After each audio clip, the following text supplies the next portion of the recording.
Привет, друзья! Мы начали новый проект. Из названия вы знаете, 170 квадратных метров. Плюс-минус 170.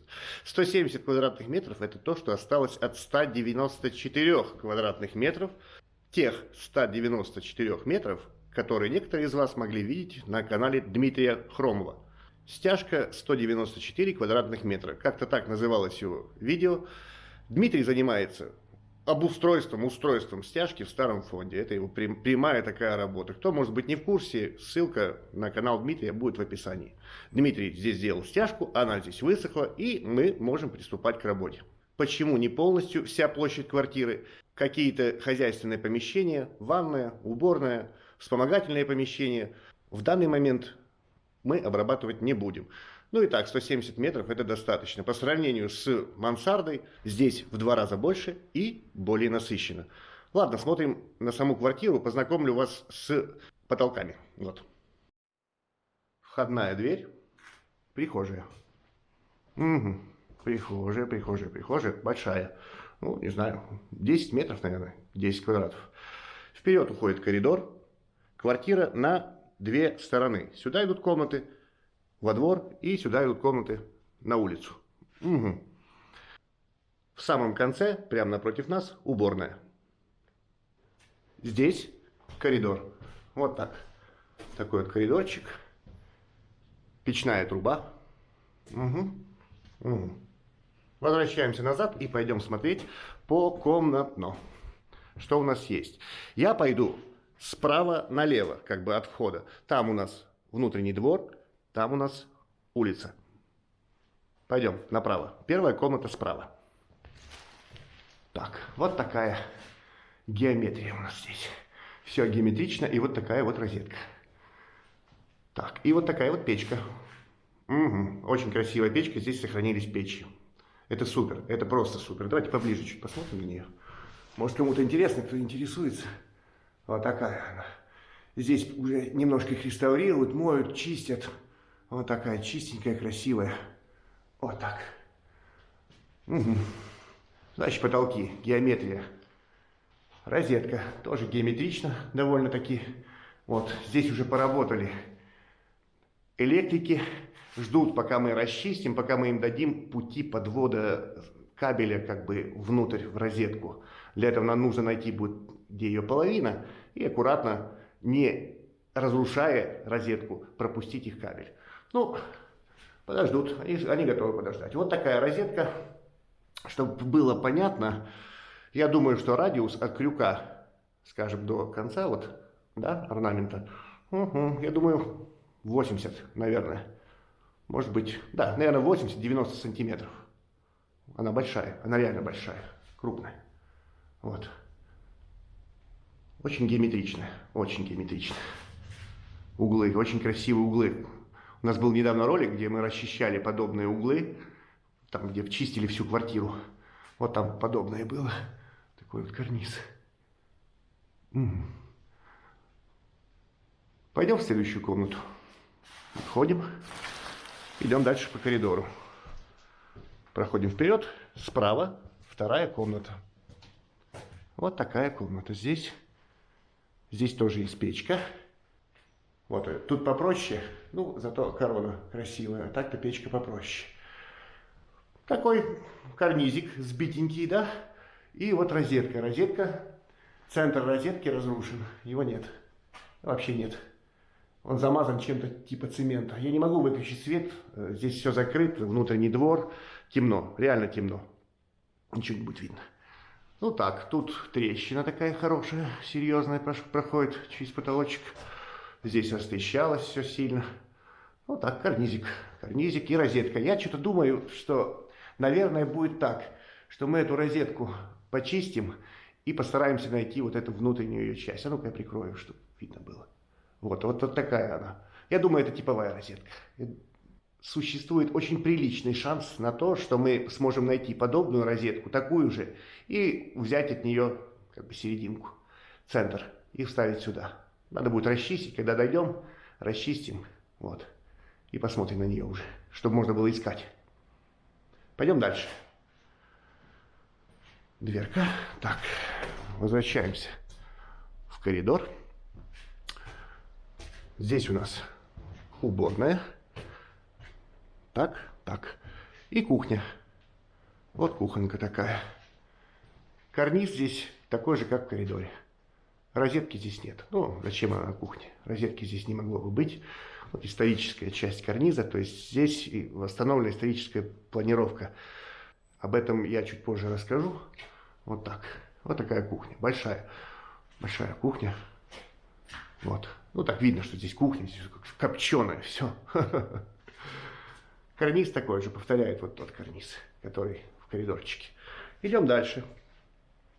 Здесь маленькое помещенце такое, не знаю, предбанничек, не предбанничек. Утерянный. Карниз утерян здесь, утерян здесь. Здесь гипсокартонная стена нынешняя. Вот, малюсенький такой. Вот так. Вот будем расчистим, потом будем восстанавливать вот эти вот недостающие части. Итак, значит, возвращаемся.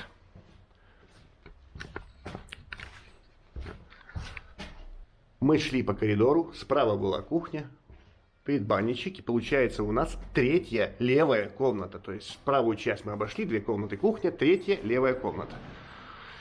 Здесь сразу бросается в глаза хорошая такая красивая розетка. И, по моему мнению, она уже была мыта. Видно, что она чищена, на ней мела мало, но столько-то есть, как мне кажется. Радиус розетки 75, думаю, что-то так, где-то так, радиус ее. Ну, диаметр 1,5 метра, наверное, может чуть меньше, 1,40 м, ну, где-то так. Вот. Все видно, она такая чистенькая, но ее надо перечищать, поскольку там есть мел, по-любому есть мел. Когда доберемся туда, покажем. Карниз.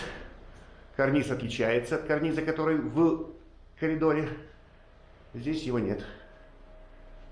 Это не гипрочники сбили, его здесь вообще не было. То есть он был сбит много раньше. Вот. То есть вот старая часть сбили намного раньше. Здесь просто восстановили как бы историческую стеночку. И здесь тоже. Вот. Вот такая вот комнатка у нас в работе будет. Тоже восстанавливать надо карнизик, нижнюю часть. Здесь тоже в углу. Так. Коридор вот там, предбанничек. Третья левая комната с такой розеткой. Идем во вторую левую комнату. И встречаем здесь Ксению. Здравствуйте. Привет. Привет, привет. Так, и выключаем этот мигающий свет. О, с этим светом уже получше. Ничего не мигает. Здесь углы, конечно. Углы и карниз. Карниз большой. Карниз, я думаю, сантиметров 45, наверное, высота его. А то и больше. Может быть, до 50. Большой карниз. Кессончики везде, кессоны, кессончики. Вот такой вот. Углы, очень красивые углы. Печка. Вот такая. Оливковая, или как это будет правильно сказать, не знаю. Оливковая? Да нет. А какая? Она больше такая, какая-то, цвета пудинга. Какого пудинга? Но не оливковая. Не знаю. Оливковый более зелененький. Я как мужчина в цветах ваших не разбираюсь вообще. Короче, она не оливковая. Я не понимаю в них ничего. Углы. Углы, углы, углы, углы. Хорошие углы. Здесь протечка была массивная когда-то. О, все желтое. Вот там будет тяжело чистить. А везде, везде, во всей квартире. По-моему, только вот в той третьей комнате, которая у нас вот там. Там, по-моему, так жирно накрашена водоэмульсионной краской современной. А здесь у нас мел, мел, мел. Мела много, но это мел, чистый мел. Вот с этим светом, я вот не знаю, как камера увидит, не увидит. Она видит. Короче, здесь была огромная розетка. Я думаю, что можно будет поискать что-то приличное вот этому стилю, либо посмотреть у этого архитектора, где он строил дома, какие дома, какую лепнину он использовал, и можно будет найти, поскольку вот видно вот от центра, вот я думаю, камера это видит. Вот, и вот, там пошла, там где трещина. Вот такая огромная розетка. У нее, наверное, ее радиус 1,5 метра был. Вот это вот все такое вот пятно, вот то, что вы видите, да, камера это прекрасно видит. Вот это и есть оно. Эта розетка была. Ее здесь выбросили. Почему? Потому что когда-то, очень давно, здесь был перестенок, здесь была стенка, и эта комната была разделена на 2 части. Пойдем в самую первую комнату. Самая первая, самая красивая комната. Она большая, 40 квадратов. Вот. Тоже было разделение. Причем это давно происходило. Вот так. Вот такой карниз здесь, как бы, чтобы его видно было. Вот такой вот богатый карниз, фриз. 2 яруса порезки, он тоже большой, тоже сантиметров 50, наверное. И на потолок он заходит тоже прилично, я думаю, даже больше. Сам карниз даже. Может, ну да, 50, может, 60 сантиметров. Вот такой карниз.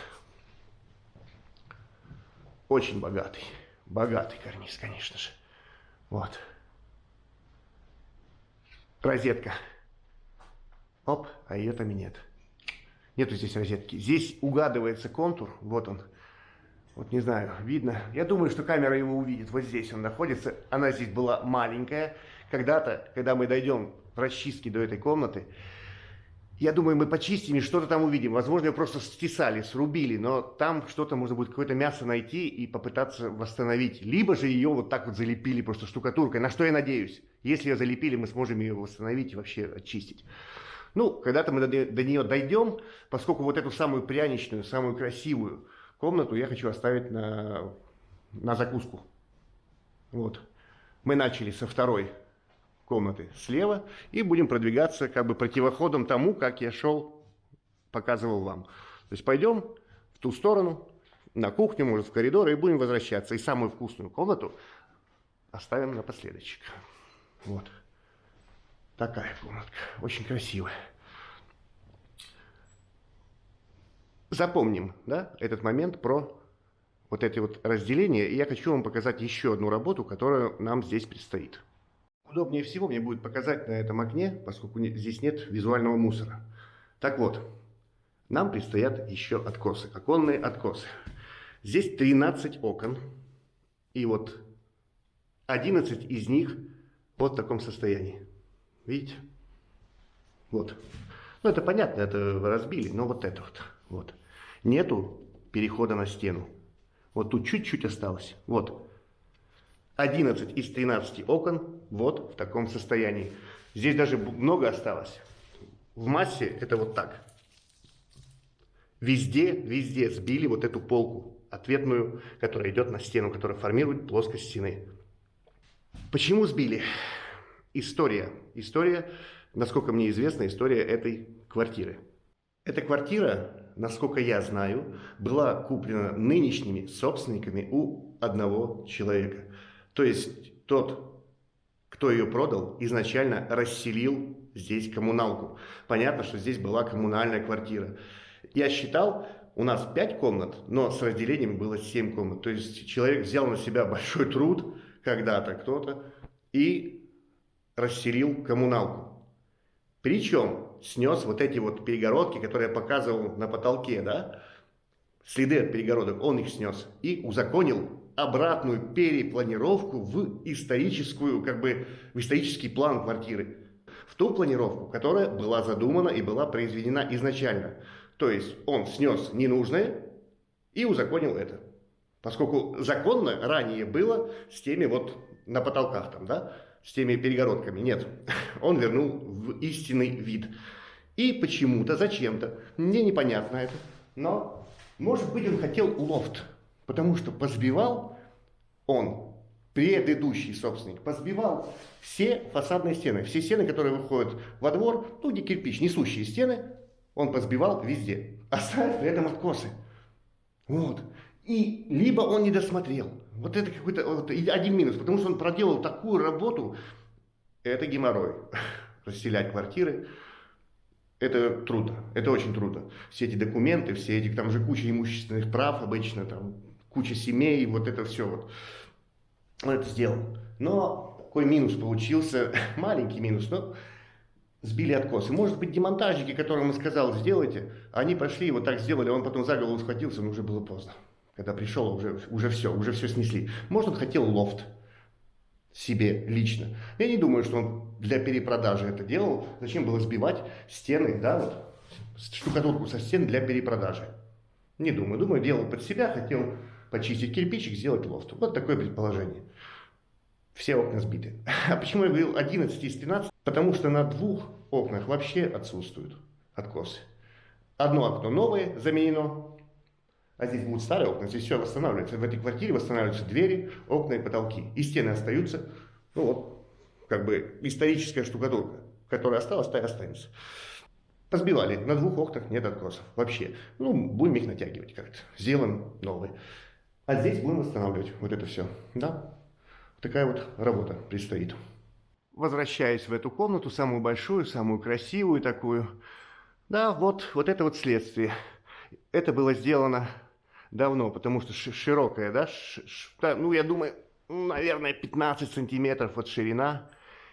И вот в той комнате, во второй, как бы слева комнате, тоже такая же. Вон видно, вот нависает оттуда, нависает штукатурка тех годов, дореволюционная. Штукатурка очень такая, либо похожа на дореволюционную. Это делалось где-то вот, когда там политика уплотнения, 19-й год, ну вот где-то вот тогда, наверное, 19-й, 20-й год, я думаю так, ну может там, ну до войны это делалось, поскольку все-таки она выглядит нормально, прилично эта штукатурка, которая вот осталась там, вот это отвисает, вот, не желтая, не вот эта желтая это новая. То есть здесь были широкие перегородки. Широкие, это значит, там была доска, думаю, 55, наверное, плюс дранка, плюс штукатурка, ну вот где-то вот так она. То есть она была добротная, эта перегородка. И в той комнате тоже. То же самое в этой же комнате. Вот. И здесь был, соответственно, на 2 комнаты разделили. Вот так. Можно провести вниз мысленно линии. Здесь был такой тамбур. И шло 2 двери. Одна в одну комнату, где-то сюда, наверное, а вторая вот туда, в ту комнату, в правую. Угу. Угу. Вот так. Как неравноценно разделили, да? Ну, как разделили. Вот такая работа наша ожидает. И думаю, что мы потратим на это около полугода. Наверное, у нас уйдет столько времени. Много работы, очень много. Много лепнины. Лепнина в хорошем состоянии, в прекрасном состоянии. Ну, я не считаю вот эти участки. Это как бы... Ну, их тогда вырезали, и слава богу, что все остальное не сбили, что оставили. Восстановим. В целом состояние очень хорошее у лепнины. Так что начали мы работу. Что-то я уже здесь поснимал, что-то я еще поснимаю, и это все будет в этом одном ролике, поскольку я не знаю, когда я скажу себе, хватит для этого отдельного ролика. Формат. Я предполагаю вести этот проект в формате календарном. То есть число месяц. Что делалось за такое-то время. Потому что считать дни мне как-то уже надоело. Пускай попробуем такой формат. Как будет идти, да, вот. Попробуем так. Ладно. Посмотрим, чего наснимал. Приятного просмотра.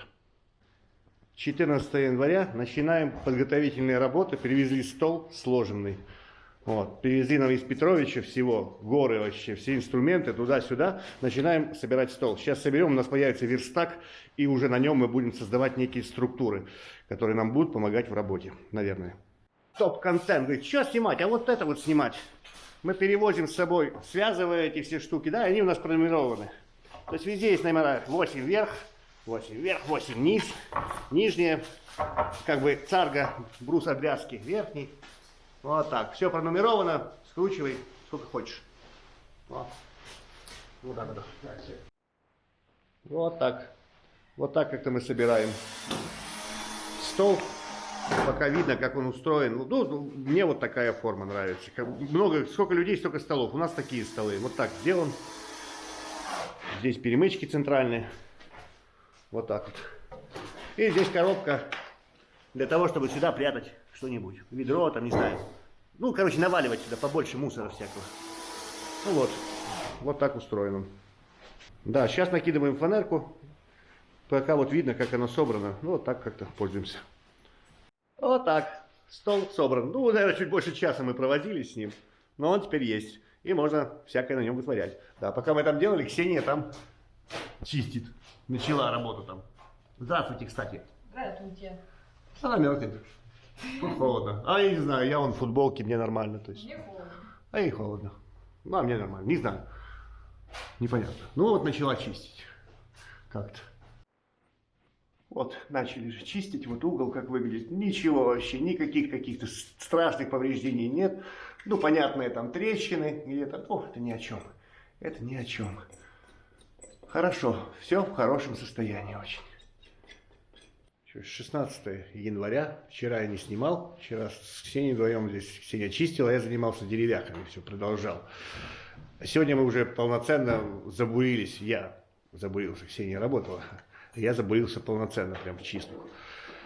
Ну, что сказать, мел чистится нормально.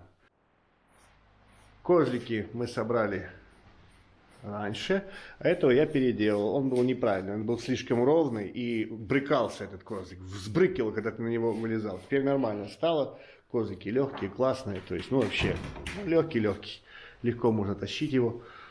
Сделал подставочки, подсветильнички. Этого я не включаю, потому что ничего не будет видно. Да. Вот так чистим.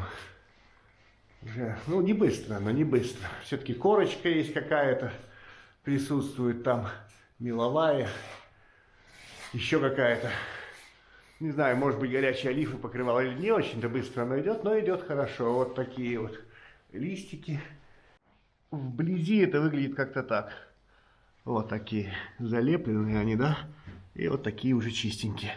Они не идеальной формы, но такие очень рельефные ребята. Вот так. Вот такие они. Чистые. И вот такие грязные. Ну и угол такой вот залепленный, да? Ждет нас, ожидает завтра уголочек. О, есть там чистая порезка где-то в радиусе у нас? Вон там еще. Далеко, да? Да. Ну, не знаю, ну вот она такая грязная. Вот ты тут тень делала. Вот такая она грязная. И вот там уже дальше почищенная. Вот так. Вот. Откопали специально корочку, только тень сделали. Ага. Вот она здесь. Но это еще не сильная. Местами есть получше. Вот. Вот, светлая нам нужно, а темная это корочка. Ну да. Вот. И она как-то там хорошо там прям держится, местами прям очень сильно, и под ней, не знаю, вот как-то похоже на что-то плотное. Возможно, олифа, грунтование олифой по мелу, возможно, краска какая-то. И вот под ней местами припаривается, реально припарился вот гипс, накрывка гипсовая. Просто трогаешь ее, и она отламывается. Просто трогаешь ее. Даже я деревяшкой чистил, все равно. Есть места, где прям плотно, хорошо держится, а есть места, где не очень. Вот так, здесь сразу же слетает. Ну вот она тут сидит. О. Вот она. Причем, Ксения обратила внимание, говорит, очень рельефная падуга, да, очень рельефная. То есть вся вот такая вот, ну как бы шаблон не точный, довольно-таки. Надо будет подравнивать потом. Ну вот она. Ну, а здесь еще чистится. Местами не очень-то чистится она. Не, вот здесь что-то есть. Она везде. Вот здесь у меня. Вот она.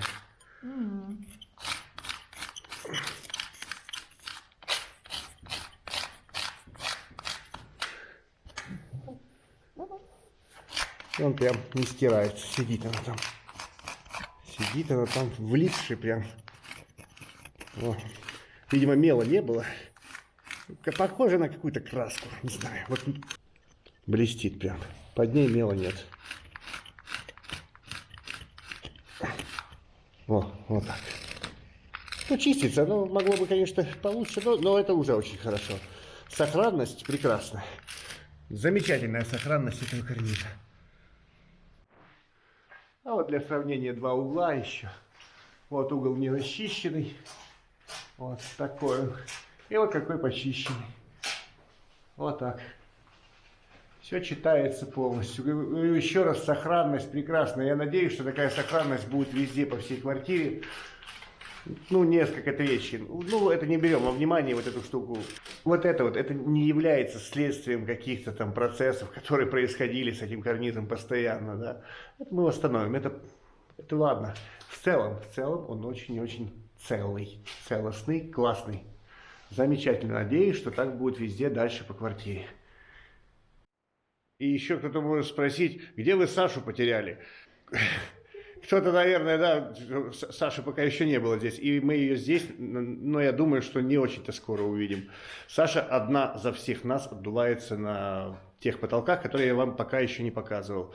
Она осталась на прошлом объекте, там отмазка, новодел, там нужны одни руки, и вот она осталась там за всех сражаться. А мы будем ходить к ней и помогать, иногда бегать перебежками. Наверное, так лучше будет сделать. Так что Саша будет здесь, очень надеюсь. Но не быстро, не быстро. Ей так прилично осталось, что поделать. Пристал черный пудель с ошейником. Сучка. Васильевский остров. 11-я линия, дом 54. Вот такие вот объявления попадаются на старых газетах. Газета, скорее всего, 901 года. 1901 год. Мы находили где-то дату. Сейчас запаркуем. В общем, на этом этапе к нам присоединилась еще одна Ксения. Ксения, здравствуйте. Привет, привет. То есть у нас теперь две Ксении. Саша, Ксюша, Ксюша, Саша, Саша. Я запутался. Тут реально можно запутаться. Короче, будем сейчас делать угол. И попробуем таймлапсик сделать на этот угол. Посмотрим, что получится. Дальше мы так уже большую часть расчистили, получается. Вот, дошли до угла, потом желтизну там покажем. Ну, сначала угол. Давайте попробуем, посмотрим, как пойдет.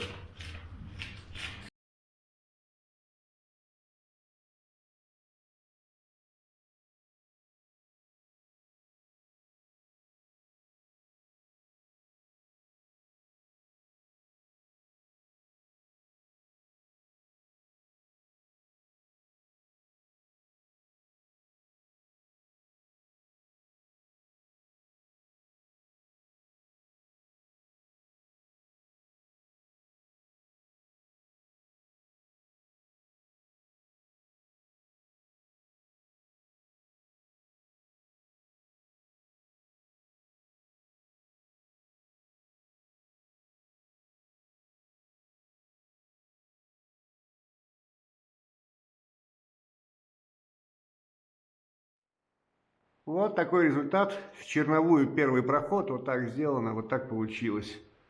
Вот насколько стало веселее, наверное. Но пока не будем сравнивать. Сейчас чуть кистью прометем, дадим чуть высохнуть.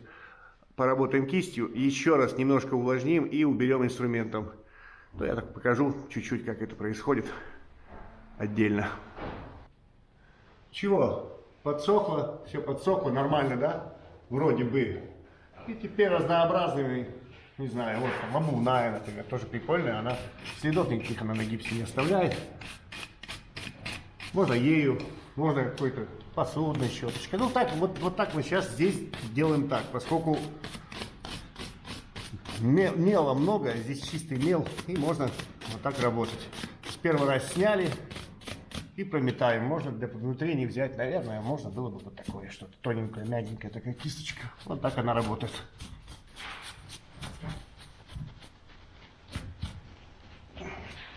Ну так, собственно, по всему объему. Ничего такого. А потом продолжим работу с ней, после того, как полностью обойду. Вот так получилось, уже получше, да, чем было.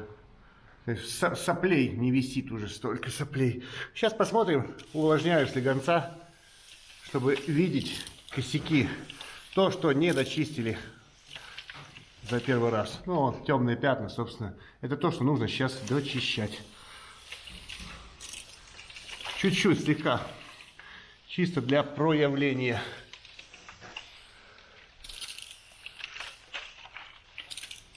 Недостатков первичной расчистки.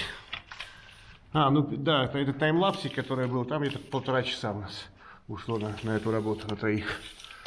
Ну и сейчас, наверное, еще столько же уйдет, думаю. Ну, вот так. Видно сейчас темные пятна. Мел, какая-то красочка там еще была у нас, да? И сейчас будем убирать это все. Ну вот, вычищаем вот эти вот все ненужные нам темные всякие штучки, дрючки. Залипухи. Залипухи? Да, залипухи. Это залипухи, конечно, залипухи. Убираем все, что нам не нужно. В общем, аккуратно, спокойно. Не быстро это будет. Вон красочка, вот красочка. То есть у нас здесь было 2 слоя мела где-то везде. Причем, кстати, вот как бы деление наше, да, вот. Здесь было 2 разных комнаты, то есть это одна историческая комната, понятное дело, но комнаты было 2, когда их разделили. Так вот, в этой комнате была краска, то есть 2 слоя мела, краска и потом еще мел, сколько-то. А здесь вот, например, краски нет. Мы почистили, посмотрели, начали чистить, работать здесь. И здесь краски нету. И здесь что-то мазали. Здесь отдельная комната была, да. И, кстати, вот отсюда хорошо виден ряд отверстий, вон там, под карнизом. Это был натяжной потолок. И печку тоже, вон они дырявили там, прям туда, в эту. Изразцы, короче, бурили. Им нужен был натяжной потолок. Слава богу, что хоть так, что оставили, и мы теперь можем с этим что-то сделать. Вот так-то.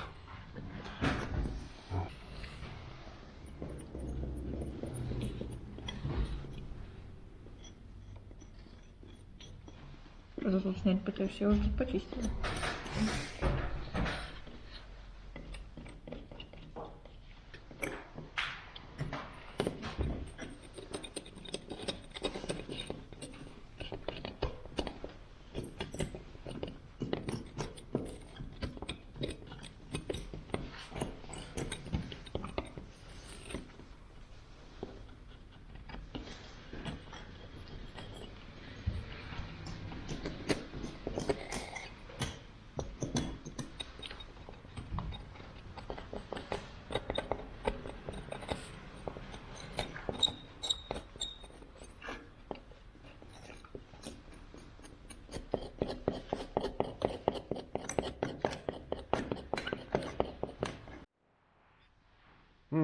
Ну и еще раз кистью убрать там везде все, весь мусор. В принципе, вот так получается. Вот так оно. Такой вот угол получился в итоге. Вот так. Вот такой. И параллельно тому, как мы продвигаемся в другой комнате, наш товарищ делает вот эту комнату. Это правая, вторая комната от входа. Вот эта розетка, я специально фиксирую факт того, что здесь внутри цементная залипуха. Вот. И здесь карнизы. Карнизы почищены, остался потолок. Вот. Вот здесь одна такая большая серьезная трещина. А в целом... нет, еще одна. Я видел на потолке, вот здесь есть. А в целом, вот, хорошо все очень. Ну и алебастр. Куда же без него? Алебастр потом сошкурим. Это карниз, который рядом. То есть тот мы почистили сейчас и пришли сюда. А это же другая комната, да? Помним, вот это другая комната получается. То есть там жили одни жильцы, здесь другие жильцы, они по-другому смотрели на вещи. Здесь больше мела, здесь больше замеловано. Даже вот если вот так посмотреть, вот шишку вообще не видно. Шишка это или что там, какая-то, что это такое. Короче, мела здесь больше. Я сразу заметил, видимо, больше. Вот так, я вот деревяшки, мне понравилось деревяшками делать, вот. И вот так вот, вот так. Вон там сколько мела, можно даже вот так пальцами оттуда убрать. Во. Да, очень много. Где бы, чтобы, прорезать, чтобы рисунок показать, проявить. Ага. Вот сколько. Где-то что еще интересного копнуть можно.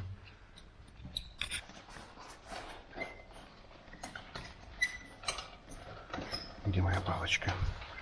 Палочка. Что-то вывалилось, скорее всего. Да. О. Вот так. О. Много мела. Кайфово, когда много мела. Сразу вот прочистил. Все видно. Но это не везде так нам будет, конечно, кайфово, да? Кое-где будет не очень-то кайфово. У нас есть водоэмульсионная краска на мелу. Вот. Но здесь хорошо. Много мела, он весело, радостно счищается. Вот. Вот так сразу, хоп, и все. И вот так получилось. Угу. Угу.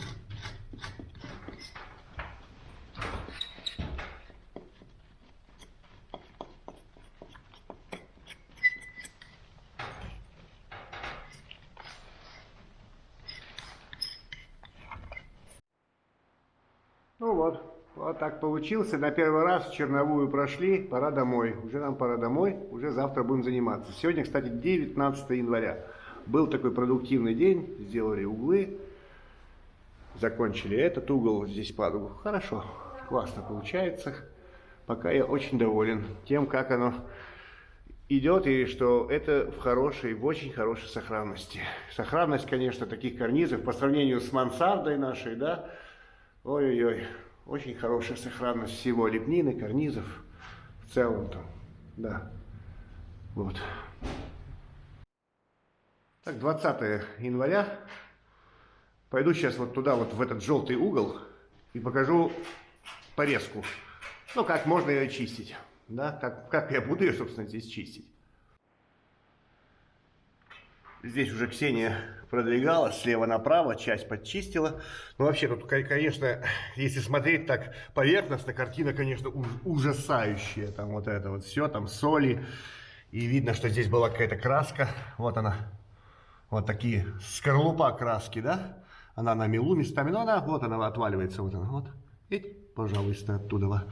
То есть ее отторгает, и там, где она прям на гипсе, ну, тоже она не особо держится, не знаю, похоже на масляную, но как-то уж очень слабенькая. Может, и не масляная краска. Так, еще хотел сказать по порезке. Надо как-то встать так, чтобы тени не было, или всегда будет. О, а может, ты мне поснимаешь чуть-чуть? Так, мне нравятся деревяшки, и нравится этот мел, поскольку здесь можно чистить реально агрессивно. То есть... Прям мела много, можно хорошо продавливать и смотреть, как что получается. И даже где-то когда-то я думал, что есть такой момент, что вот с такой работой может справиться, наверное, слепой человек.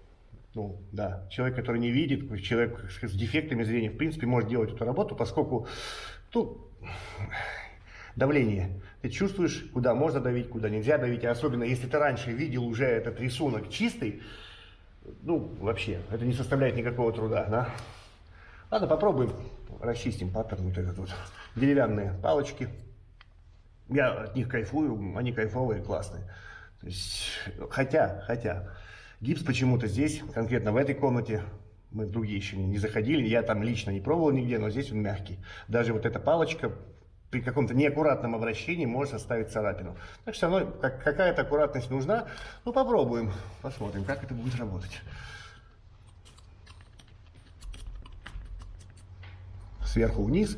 Ну, по-правильному мне бы хорошо бы двигаться по падуге, но я хочу сейчас поснимать, как бы, чтобы оно уже было отснятое, и уже не думать об этом, заниматься работой. То есть по-правильному надо было расчистить сверху. Здесь у нас, мы знаем, есть такая штучка, мы о ней знаем. Хоп-хоп. Здесь тоже она. Вот так вот. Шляпка. Шляпка. Так, самое интересное под внутреннее. Оттуда, вот там. Эть. То есть можно прям серьезно работать, то есть прям хорошо, вот так вот подчищать, и оттуда, вот так вот, ну, можно низ тоже сразу же обозначить, вот это наш низ. Можно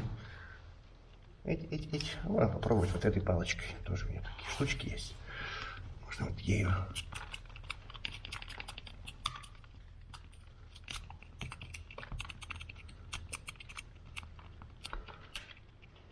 То есть давление, может показаться, что там как бы, что там, вы там дерете, там и еще что-то. Я даже придумал, как показать давление. Вот на руке, я думаю, будет это видно. Вот нажатие, которое прям вот, когда нажимаю, вот оно. Вот такое нажатие происходит. Вот что с рукой, да, вот. Вот так пятно остается. Давай этим чистым. Вот он. Угу. А я осуществляю давление сюда на материал, на, собственно, на мел. Зная там, что там гипс, я делаю вот так. Не вот так, а вот так. То есть вообще лайт. Как будто бы, не знаю, как что. Не представляю. Как будто вы гладите маленькую крыску. Или мышку. Или ящерицу. Маленькую ящерицу. Ксения увлекается ящерицами. Да? Да. Ксения любит ящерицу. У меня есть ящерица. Вот так-то. Так что можно думать, что мы тут гладим ящерицу. Чистим ее. Чтобы она чистенькая была ящерка. От старой шкурки. Угу.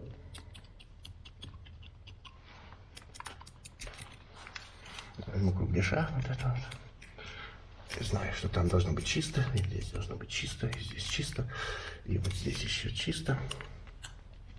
Что-то оно мигать начало. Подлавливает тот, наверное. А ты не шевели.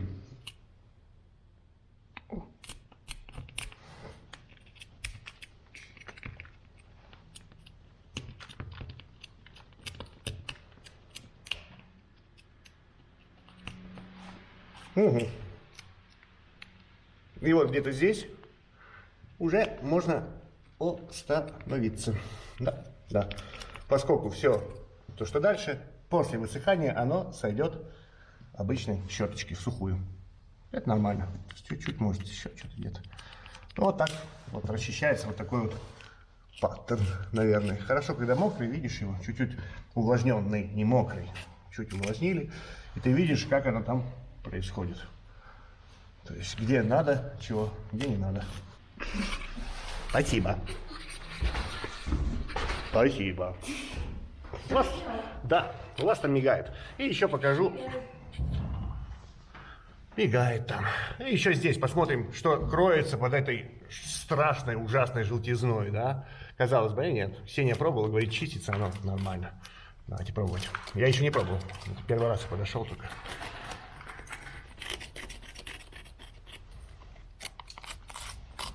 Угу. И тут, ну да, где-то она цепляется, эта краска, чуть-чуть как бы держится самозацепом каким-то. Но я бы не сказал, что это критично, ребята, я бы не сказал, что это критично. Абсолютно это не критично. Носики очищать. Прочистить чуть-чуть шляпки вот эти вот.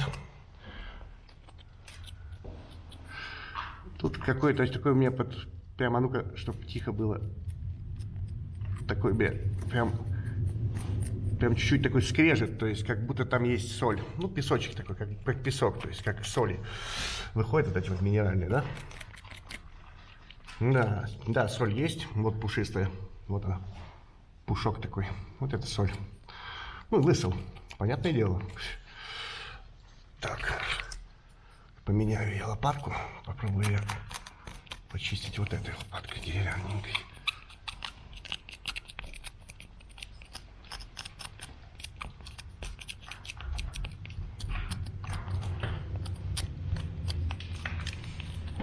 Много тут всего.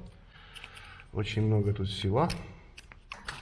Толстые слои.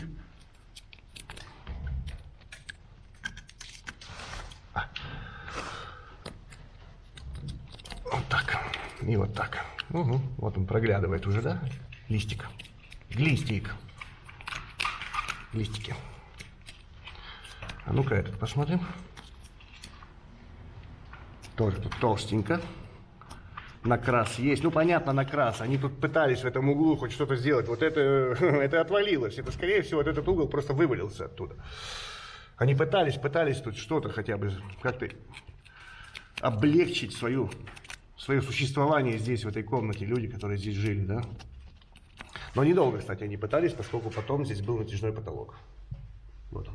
Я показывал уже. Там они сверлили даже прям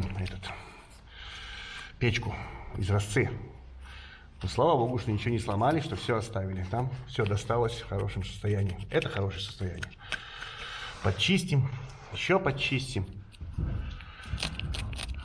И будет хорошо. Продолжит оно жить.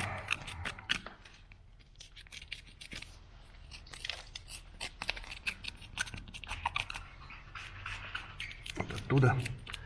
А там вот во внутренних сидит. Вот там вот. Вот там. Вот здесь много. И с другой стороны можно посмотреть. Тоже там много. Внутри надо все убирать. Вот так как-то. Ну что, чистится. Я сказал, что это чистится. Деревянным причем, да. Деревянным инструментом.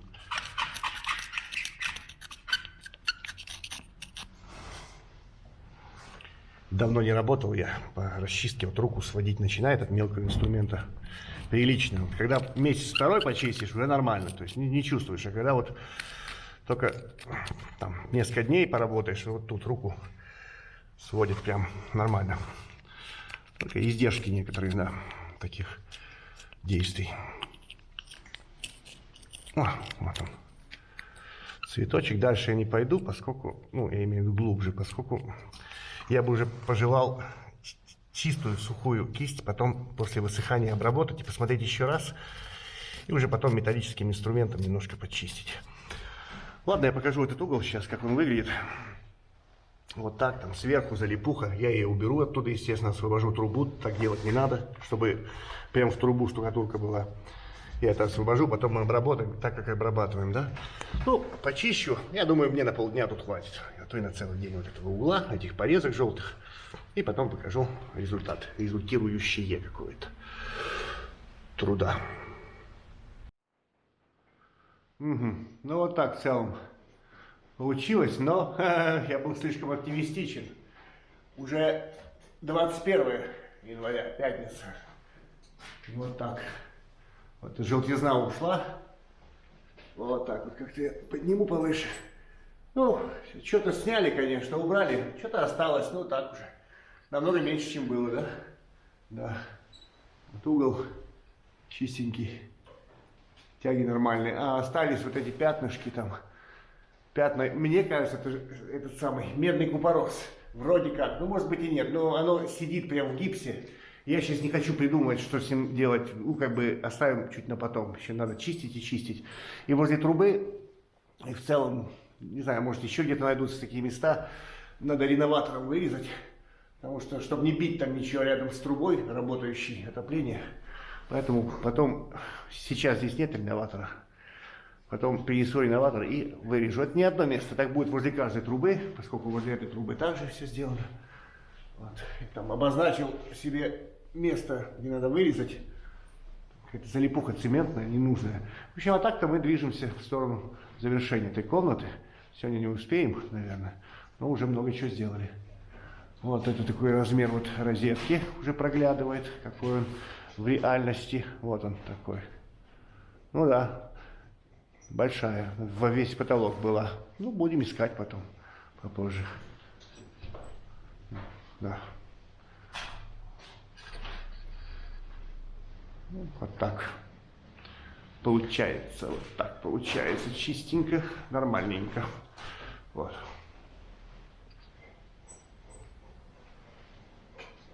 «27 января эту комнату закончили, оставили здесь место, ну не трогали то место, где была розетка, вот, вот оно, вот так это готово. Так, пойдем посмотрим, что еще сделали.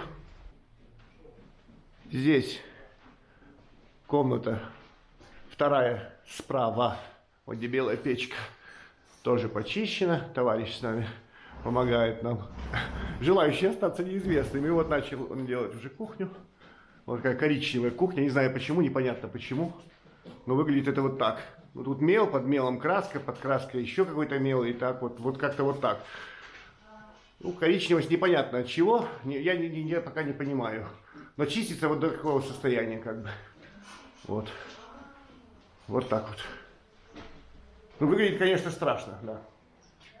Ну, непонятно. Может быть, у меня есть предположение, некое предположение, что это может быть этот самый железный купорос. Возможно, покрывали железным купоросом с целью какой-то такой. Поскольку я видел работу железного купороса на гипсе, то есть если кусок гипса мы брали, опускали в железный купорос, и он становился коричневым, коричневел. Может быть, теоретически, ну, 115 лет. Что тут происходило, непонятно.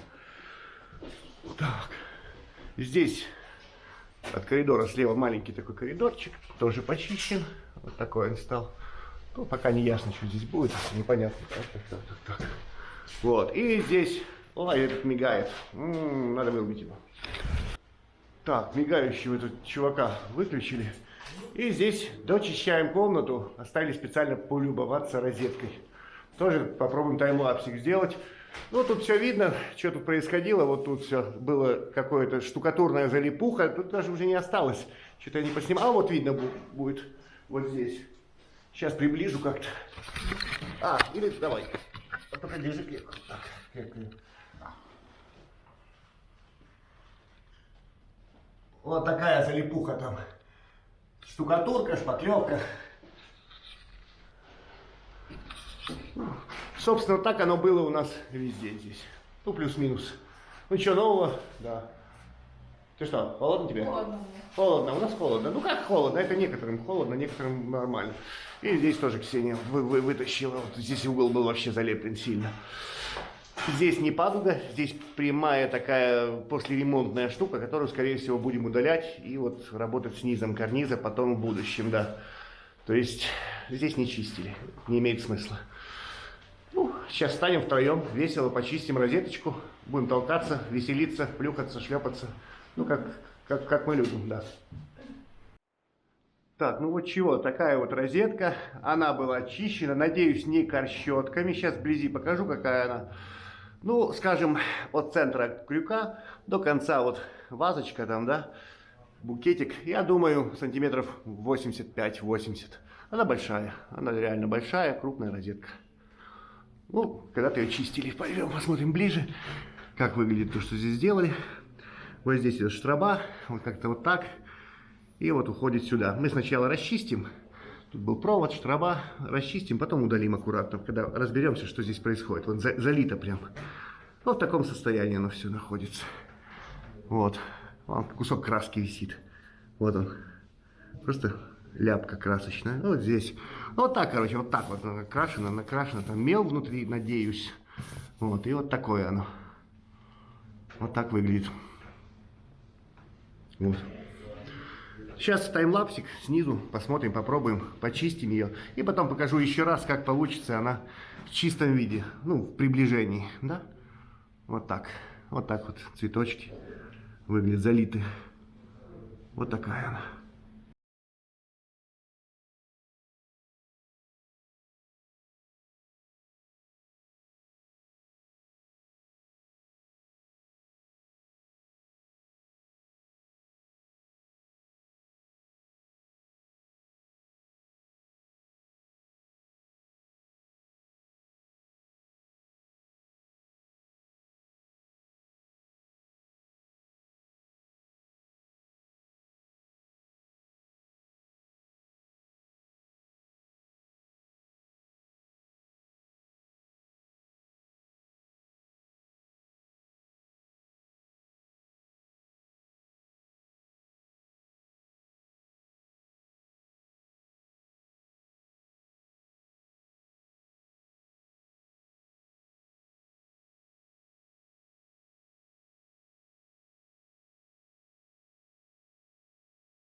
Ага, и на этом моменте камера села, и я уже не смогу ее поставить в то же положение.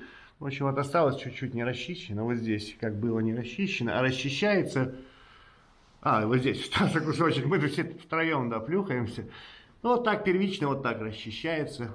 Здесь много мела, здесь расчищается очень хорошо все вот здесь. Да, ближе к центру. Здесь мела меньше и, не знаю, щеточкой потом поработаем, уберем. В принципе, вон пальцем снимаю. Просто пальцем убирается, значит, щеткой будет мел убираться хорошо. Я думаю так. Вот. Ну, дочистим. Осталось немножко. Ну, в принципе, такая она. Из-за того, что они такие мелкие, заковыристые, эти цветочки, не очень-то просто они идут. Вазочки все эти вот такие. Так, вот мы дочистили ее. Дочистили ее до такого состояния в первый раз. На первый раз, скажем так. И вперед кисточкой. Раньше мы мыли, что-то, может, оно больше подлипало, но вот кистью тоже, в принципе, вот нормально. То есть надо сейчас все, что уходит, оно уйдет. Потом еще раз смочим и в поднутрениях прочистим. В принципе, оно что-то убирается. Вот так. Вот так где-то получается. И потом еще раз инструментом пройдем, уберем. Чистится, очищается. Вот так. Вот так получается. О. 28 января у нас. Вчера мы не успели закончить. Сегодня промели сметочкой. Поработали чуть инструментом, предварительно смочив. И сейчас контрольно чуть-чуть слегка увлажняем, чтобы было видно. Может быть, где-то остался еще мел, красочка вот эта. И надо ее убрать. В целом это готово. Это готово на 99%.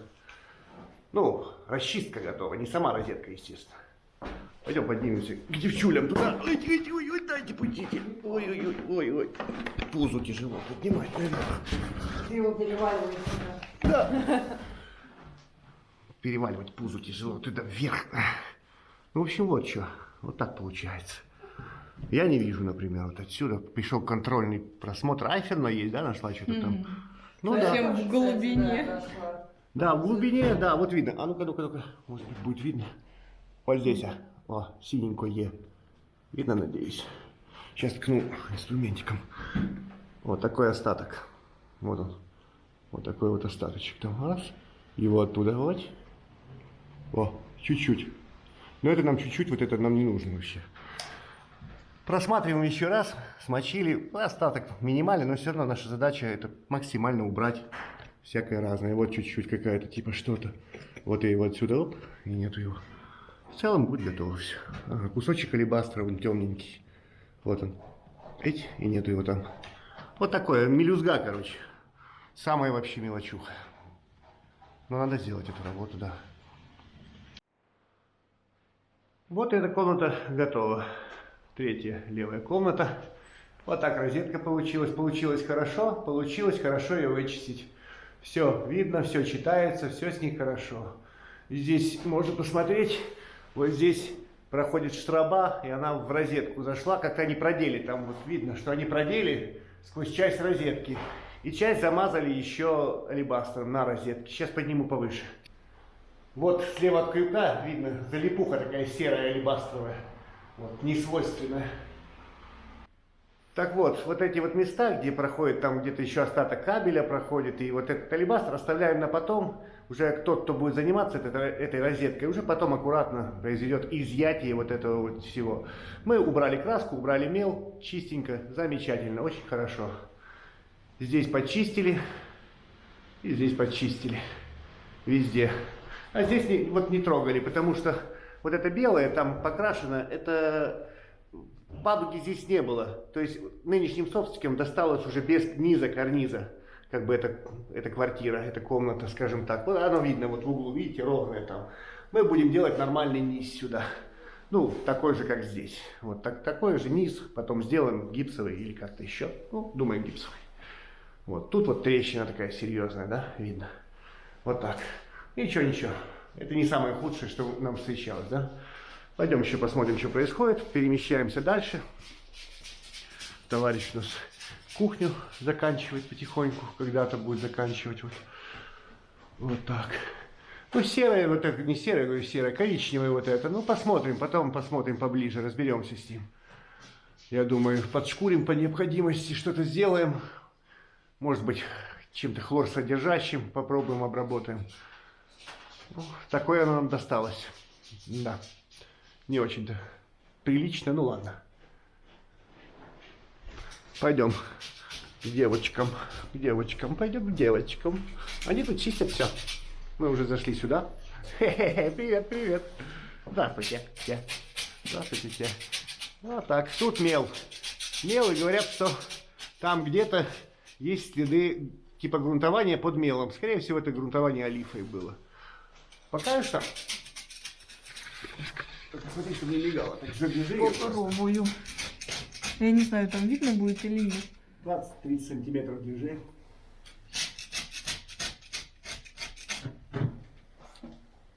Не, саму камеру не шевели просто. Вот так, как-то так оно получается. Чистенько. Ну, значит, будем здесь заниматься пока в прихожей, да. Это мы в прихожей находимся. Вот. И останется нам еще коридорчик.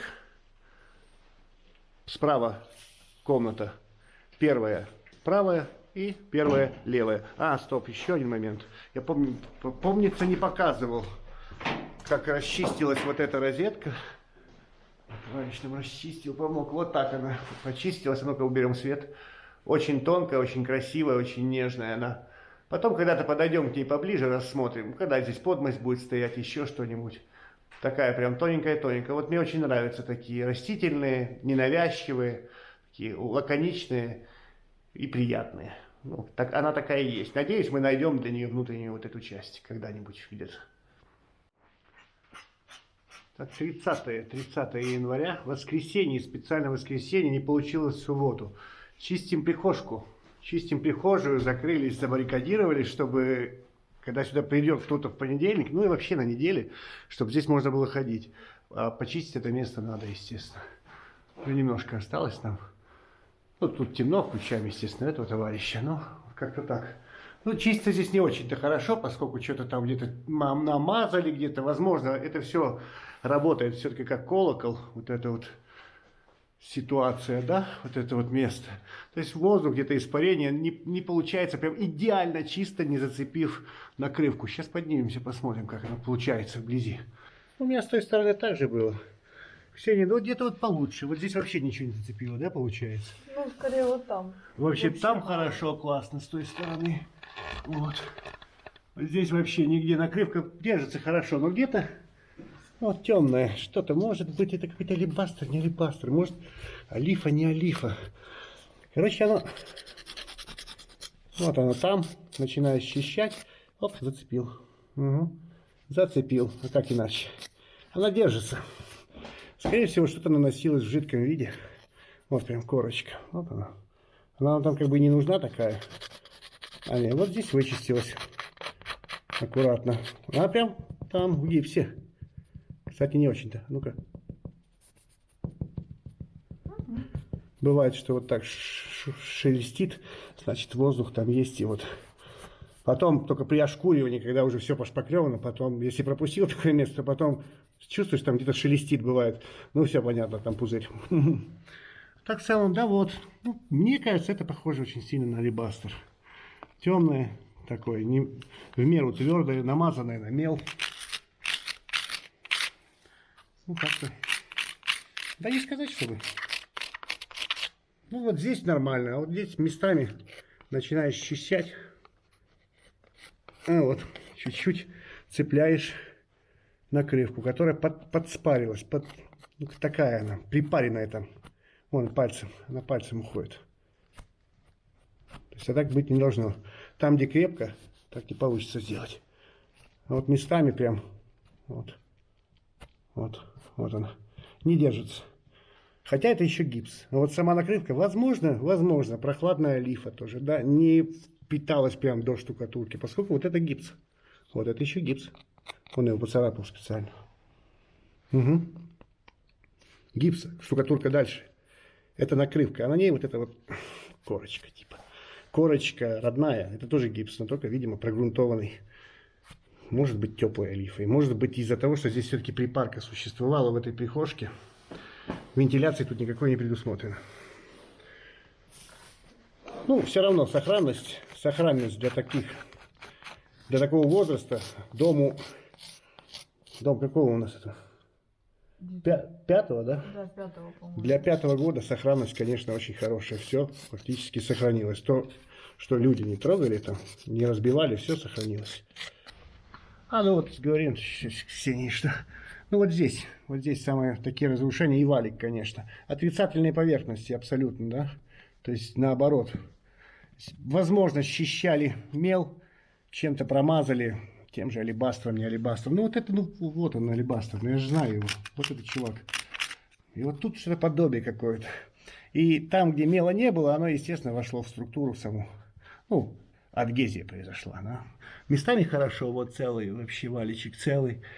Здесь вот местами облетает. Это прям не надо там сильно прикладывать движение. Прям рукой можно его, вот эту корочку убрать. Но не везде. Здесь вообще пушка. Супер. Очень хорошо. Вот. Здесь все в этом углу нормально, а там не очень-то нормально. Вот так. Неудобно мне левой, но будет тень. А ну-ка. Вот здесь чистится. Вон. Вот она. Зацепил. А не должен был зацепить. Почему я должен ее цеплять-то? Она ровная, все хорошо тут. Не, хочет где-то слететь, а где-то остается крепкая, хорошая. Ну да, на той стороне вообще не слетело. Ну, а здесь летает. Да. Вот здесь вообще нигде. Вообще все отлично. Снизу, да, до полочки. Может, здесь будет отлично, а вот здесь уже было не отлично. Не потому, что там какие-то давления или какие-то усилия. Нет, она там слабо держится. Вот и все. Ну, здесь нормально.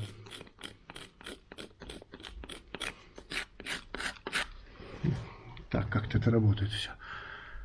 Ну, не знаю. Они все по-разному обрабатывались, эти места. Все комнаты по-разному обрабатывались. Это место общего пользования. Прихожая. Отдельные комнаты. Там отдельное что-то происходило. Так, чего тут? Чистим уже коридорчик. Мы коридор длинный, да, который чистим. Ну что, первые трудности. Ой, веселые первые трудности, как обычно. Как обычно, ребята, так бывает, да? Да. Я, ну, как бы, могу сказать, что, скорее всего, эти первые трудности не последние и не самые трудные. Ну, пойдем смотреть, что получается. Это кухня. Кухня, видно, пооблетала везде накрывочка местами, да? Как аккуратно не чистить, все равно там какая-то то ли краска, то ли купорос. Но если карниз почистился, он чистый. Потолок это отдельная тема. Сейчас поднимемся и вместе подумаем. Итак, потолок.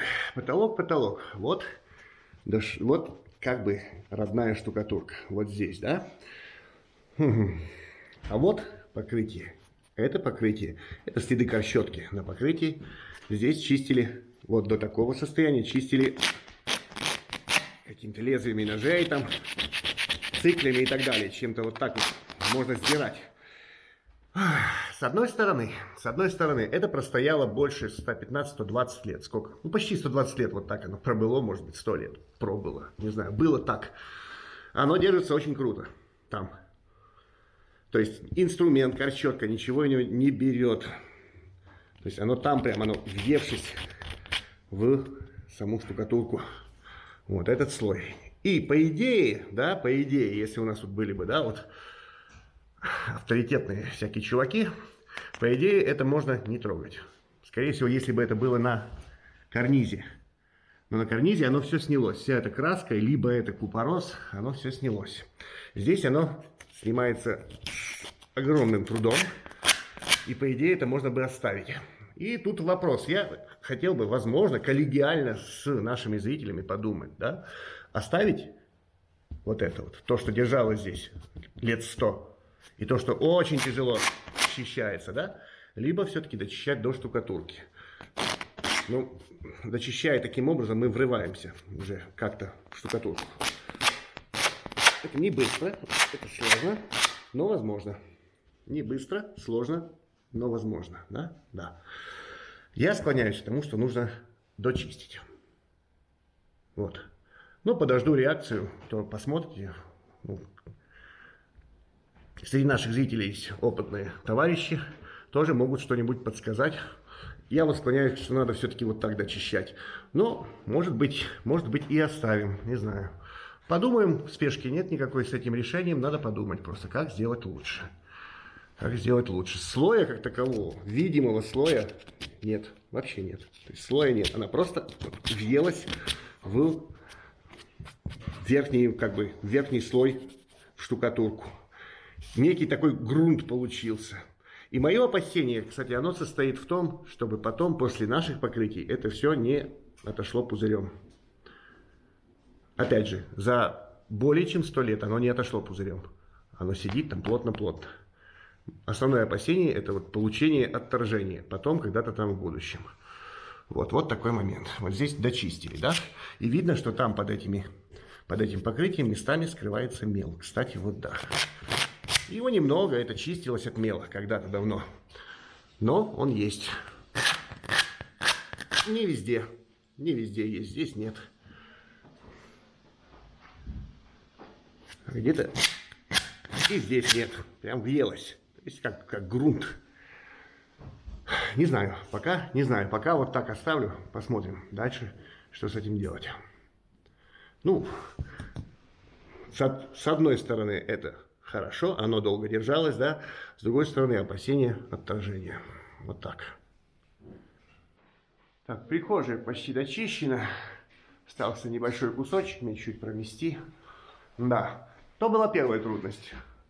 Ну, некое затруднение, а вот здесь же трудность. Это сугубо точно моя, как бы не вина, это на моей ответственности. Я не досмотрел, не усмотрел здесь масло. А здесь масло. Я думал, это мутенка недавно покрашенная, да? Нет, это не мутенка, это масло, которое очень-очень хорошо держится.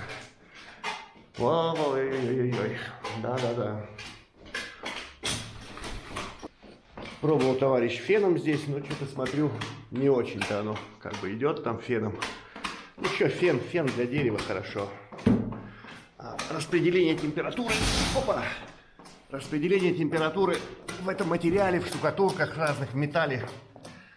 В дереве лучше фен, на дереве. Вот я попробовал, поковырял, да, это масло. Вот там, где есть мел, можно туда что-то убрать. Пытаться хотя бы. Ну, там, где есть мел. Вот. А там, где мела нет, сразу начинается задир.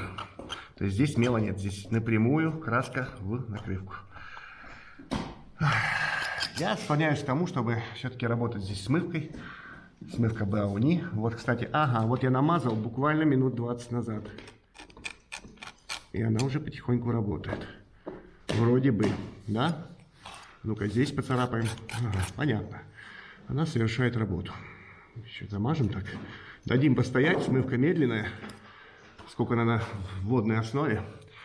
Думаю, это имеет право на жизнь. Да, будет расход, перерасход материалов, перерасход времени, но хотелось бы избежать вот таких вот моментов.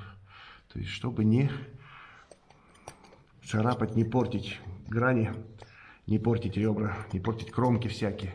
Тут где мел, вот, пожалуйста, мел отсюда уходит. И тот, мне кажется, он подгрунтован. Да, есть немного. Вот здесь. Вот так. То есть это возможно вычистить. Но вот там, где она залипает прямо напрямую в материал, уже очистить ее ручками, скорее всего, не получится. Надо смывкой. Наверное. Ну, посмотрим еще. Подождем. Так, возвращаюсь сюда к этому пятнышку, которое намазывал. Поменяли мы все тут немножко. Товарищ почистил здесь феном. Ну, оно чистится как-то феном, но фен все-таки перегревает. Фен немного перегревает, хоть как-то не делай. Ну, я считаю, это неэффективно. Вот работать феном, поскольку он сидел тут, наверное, полчаса или больше на этом участке. То есть не очень-то эффективно. Смывка эффективнее это и, скорее всего, чище. Давайте смотреть, что получится. Часа 2 или сколько прошло. Ну вот. Вот, она работает. Да, видимо, работает. Там что-то под ней. Вот это темное, может быть, алебастр. Но вот чистый гипс дальше. Вот мы его можем наблюдать. Вот он.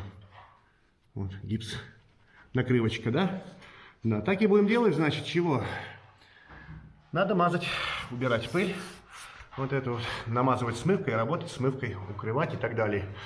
Но это уже будет тема, скорее всего, для следующего ролика. Коридорчик продвигается, коридорчик сложный. Да, почему сложный? Кто-то может сказать, что там происходит?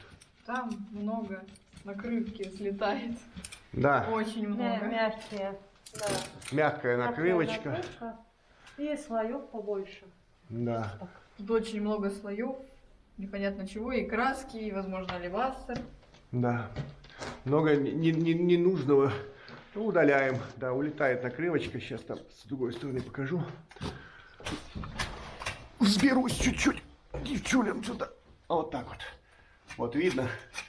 Да. Любое мельчайшее, легчайшее движение, накрывка слетает. Но не везде. Где-то остается. Вот здесь больше остается, да? На этой стороне, да. Да, вот эта Побольше. сторона лучше получается. Вот сейчас мы смотрим со стороны как бы входа, да? Вот там у нас прихожая. В той стороне. Вот так вот смотрим. Получается, по левой стороне как-то получше здесь. Вот. Вот так. Ну, нормально. Но вот по правой, вот там прям срывается. Очень крепко держится. Видимо, возможно, алебастр прям вот в эту накрывку проник. И все это припарилось, наверное. Ну, теоретически, сегодня мы закончим этот, наверное, хотелось бы коридор. Так, в прихожей света нет, но та же картина. Вот это белые пятнышки все на этом самом, на карнизе, это сорванная накрывка. Да, она просто слетает. Не хотит там быть, но не везде. Где-то вот здесь было получше, вот от входа. Если смотреть, вот вход, вот справа было нормально. А вот туда дальше, вот в этот угол как-то вот здесь вообще накрывочка слетает. Предположу, могу предположить, что это все, как бы это колокол получается, да, у нас. Никакой вентиляции, ничего нет. Там в коридоре тоже ничего нет, никаких вот вентиляций быть не может. Возможно, в комнатах происходила какая-то конвекция. Окна, старые окна, щели в окнах. Воздух здесь как-то циркулировал, куда-то уходил, и поэтому здесь вот это вот влияние такой припарки меньше в комнатах. А мы фактически все начали комнаты, везде потрогали, такого нет нигде, как в коридорах. В коридоре прихожая, собственно. Здесь, скорее всего, какая-то вот влажность задерживалась прямо вверху. Ну, как мне кажется. Позволю себе предположить такое. Вот. Так что будем, наверное, какой-то итог подводить. Ролик, наверное, длинный, большой, но и работы мы проделали. 2,5 недели, работали даже иногда по выходным, сделали много, сделали больше половины. Ждали нас всякие штучки, типа вот этого вот покрытия в кухне, на потолке, покрытие вот здесь вот масла. Да, сложно. Кстати, сегодня 1 февраля, да, по календарю.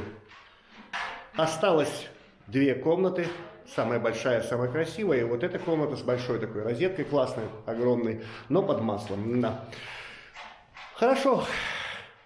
Насобираем еще какой-нибудь материал, видеоматериал, и сделаем еще какой-нибудь ролик, да, по этому новому для нас проекту. В целом все пока нравится. Ну вот масло, конечно, да, дало нам немного так грусти. Масло это сложно, масло это... Ну, надо больше усилий приложить. Ну, понятное дело. Оно само оно никак не хочет отходить. Оставим это на следующий видеоролик. Всего вам доброго, друзья. Лайки, дизлайки, комментарии. Знаем, помним. Пока-пока. До свидания.